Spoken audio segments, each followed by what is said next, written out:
Good morning. Welcome to Company Culture with Yvette C. Owens, where we explore the behaviors that dictate how companies act and react, the um, culture, the atmosphere, the environment in which people work. Um, and so today, I want to first wish you all happy holidays as we move into Christmas. We've been in Hanukkah, Kwanzaa, moving into the new year. And I hope you all have a prosperous new year. Today, I wanted to talk about atmospheric pressure. And I wanted to talk about that because I've been feeling it. I don't know about you, but have you ever found yourself in an environment where you know it's the right place for you at this time and you're doing what you need to do in that space? But the pressure of the culture, the pressure of the environment is just weighing on you. So when we talk about atmospheric pressure, it's the weight of the air or the space that you're in. So if you're in air, it's the weight of that. Air can actually have weight. If it's in water, we talk about that, the weight of the water, the atmospheric pressure, right? So you can feel the weight of the culture that you're in, and it's that weight pushes against everything that's in it. And so I've found myself recently feeling the pressure of a specific culture that I'm in, and that weight pushing against me and my core beliefs, my core values, my principles, if you will, my way of operating and moving. And it did not feel good. It didn't feel good. And so I was wondering, okay, why am I here in this space? What am I supposed to be doing? And why am I feeling like this? And so I realized after a conversation with Michael O'Brien, who I recently just happened to have a conversation with not long ago, maybe a week or so ago. He is a humanitarian and doing great organization development work in the Philadelphia area and actually across the country. And he and my goddaughter, Kiara White Mink, were talking about even the Philadelphia area and the culture there and how people are surviving and things like that. And I was introduced to Dr. Yoso's work on cultural wealth.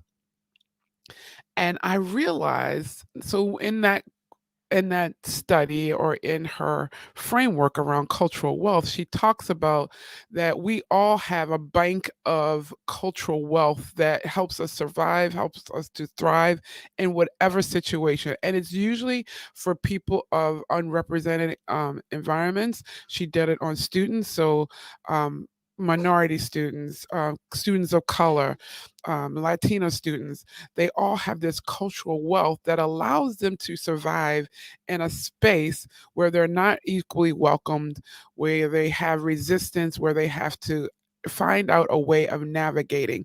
And navigation is a part of that wealth. How do I navigate a space that I'm really not welcomed in? How do I navigate a space that I'm, struggling in and people aren't readily helping me to so to thrive like everyone else. Another one is family. When you have a strong family network, when you have a strong family network, um, you're able to survive really any resistance and things like that. So I was just waving goodbye to my family who's going off to my son who's taking my grandson off to school. And so it's a strong family network. And so that's a part of your wealth system. And so there's also your community system, your language system, your ability to persevere. So I was realizing that I was feeling that pressure of the and that specific environment because some of those my wealth systems had been depleted to a point that it wasn't sustaining me.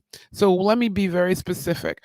In that environment, I was able to survive for the last 12 years successfully and not feeling the atmospheric pressure of that culture, not succumbing to it, not feeling like I was getting sucked into it because I still had readily access to my family. I was able to still do things with my sisters I was able to get there with my family whenever I needed to, whether it's extended family here in the New England region or family in New Jersey or wherever or Baltimore. I was readily able to get there, but pandemic created a space where I was not able to get there. And so the feeling of depletion, the depletion of that wealth system, that account, let's say that account started to affect me. And I really felt it coming back from Thanksgiving. And so you can be in an environment where you are rightfully supposed to be at a given time. But then how do you rise above it? And I'm suggesting that if you've been feeling out of sorts with an environment or atmosphere that you've been placed in, and you know, okay, you see certain things that could be done differently or where you could really help, but maybe it's not being received. One of the things that we need to understand when you got that atmospheric pressure is because sometimes, atmospheric pressure is always pushing against the things that are in that space, right? And so if you are one that's looking for improvements or ways, and you see ways to improve, but yet it's not being received or it's not welcomed, then that's a pressure. And you're like, why am I here? The things that I bring to the table are not being received. The things that the places, the suggestions, or the ways that I'm can help, or what I'm seeing is not being received. I tell you that I've also learned as I'm going through this very reflective time period in my life that there's five people you cannot help. One is the one who doesn't realize they need help. Two, the one who just doesn't want help. Three, is the one who doesn't want help from you. Four is the one who doesn't want help right now. And five is the one who doesn't want help because they don't want to go through what it would take to change. So, those are five types of people or scenarios where you cannot offer your help. So, you're in this space and you're feeling this pressure, the pressure of the culture, the pressure, and if you would just take the time to define the pressure. Sometimes too often we think it's something wrong with us. It's something that we're doing, is we're not right or whatever. But you come with your own unique, wonderful set of values, your own awesome lessons learned, your knowledge set, your ability to your talents, your gifts. You come with all of that. And just because you're in an environment that's not welcoming all of you doesn't mean that one, it's not the right place for you, and two, it doesn't negate the fact that those things are very authentic and valuable in you. You're just not in a space where all of that is recognized and received by that environment. So what do? I'm in this atmospheric pressure, I'm in this space, I'm in this environment, I'm in this culture that is counterculture to you. And it's counterculture culture to your cultural wealth system. It's counterculture to what you value most, but you're there and you're supposed to still be there. What do? You look for why you're there. You'll look for why you're there. I often refer to the movie, The Book of Eli, and Denzel Washington in that movie was going and he was on a journey to get to a specific place, right? But along that journey, he ran into all kinds of situations, had all kinds of battle, ran into all kinds of warfare. But there was one scenario where this guy was just beating on this girl and beating her badly. And she was fighting, but he just kept walking by. He saw it, he recognized it, but he kept walking by it because realized that's not my battle. And I believe he, in this sense, was saying there, even if he went to help, that's probably not going to receive, it wouldn't be really received, or they would be right back in that situation again when he wasn't there. And so we have to recognize I'm in this space, and that's where I was. I'm in this space. Why am I here? Let me really search and define that. I may be able to do many things. I may be able to see many things and offer suggestions to correct certain scenarios. But if it's not being received, then why am I here? And let me hone in on that specific thing that I'm to contribute to that community, that specific role I'm supposed to play in that community, and then stay there. Work that for that season, work that for that moment. And then I believe things will open up for you to either move and branch out and help in other places. But there is a reason that you're in a space. And I had to come to, I might see X, Y, and Z happening, and I could make suggestions and have made suggestions on how those can be improved. But if it's not being received and that those areas didn't want my help, then why am I here? And in this space, it was so that I could gain more understanding of my studying, more understanding of how to really grasp my belief system, um, especially my spirituality belief system, how I'm supposed to embrace it so much so that I can share it with others. And that's my focus. And so when you find yourself under atmospheric pressure, um, the people and the environment around you are going so counter to your core, your upbringing, your belief system, just how they operate. There can be some things that you all agree in principle, but how you go about doing it is still a part of you. And that, if you're feeling that pressure, take a deep breath, step back, and assess, why am I here? Don't try to solve everybody's issues. Don't try to boil the ocean. Don't even try to continue to provide assistance where it's clearly not welcomed. But find out where you are needed, and actually where you need to be for you, right? And that's where I'm finding now, this is where I need to be for me, for my next. And so my focus should be in this space, in learning and studying more and getting deeper and going deeper into my belief system, my spirituality, so that I can share and help others live a more abundant life. So I hope this helps you. Remember, there you have cultural wealth, and when that cultural wealth is depleted, you feel more of that atmospheric pressure. Just step back. Sometimes we need to retreat and get restored in those areas that have been depleted. Maybe because of the pandemic, you can't get with your family as often, but when you can, get there. If there's a ways that you can, through virtual or through technology, spend time with family, do it and make it quality time.